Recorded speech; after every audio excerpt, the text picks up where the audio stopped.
Alors pour nous, les données, c'est des 0 et du 1 au final. Les 0 et 1, on n'en fait quand même pas grand-chose.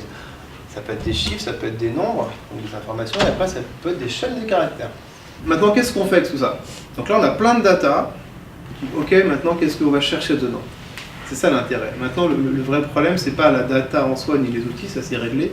Maintenant, le problème, c'est qu'est-ce qu'on va faire avec ces données, qu'est-ce qu'on va vouloir en sortir. Comment on va relier ces machins, ces data, avec des problèmes du monde réel. Et comment on fait le lien entre les deux.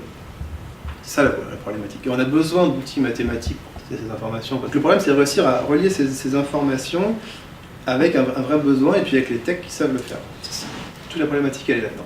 C'était pour avoir un ordre d'idée du temps qu'il faut pour mettre en place un projet. Grosso modo, sur nos clients à nous perso, alors c'est que ce qu'on fait nous, en 2 rendez-vous de 2 heures, je sais ce que tu veux faire, on regarde les données après. Une fois qu'on a ça après, on sait ce qu'on veut faire. En gros, ça nous prend en dev pour nous, entre 2 semaines et 2 mois. C'est pas très très long, en dev plutôt un mois globalement, mais entre 2 semaines et 2 mois. Sortir quelque chose déjà plutôt intéressant. Ce que je retiens de cette soirée, et plus particulièrement des soirées que je passe à l'ADTEM Aix-Marseille, c'est en fait la possibilité d'apprendre ou de s'enrichir sur des sujets que pour certains je peux maîtriser, pour d'autres beaucoup moins. Ce soir, effectivement, la data, en fait, on l'a abordé ce sujet de manière tellement large et parfois tellement particulière qu'effectivement, à certains moments, je pouvais me demander un peu ce que je faisais là, et pour autant, en fait, on raccroche à son métier à tous les moments. Donc c'est ça qui est particulièrement intéressant. La data, c'est quand même pas aussi simple que certains voudraient nous le dire, que les outils magiques, en fait, fonctionnent pas forcément aussi bien que les promesses l'annoncent.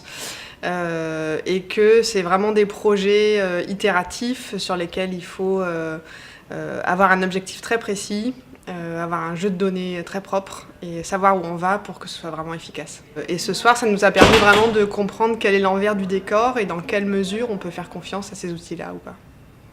Je trouve que c'est intéressant parce qu'on parle souvent de la big data sans savoir forcément à l'heure actuelle quelles applications ça peut avoir.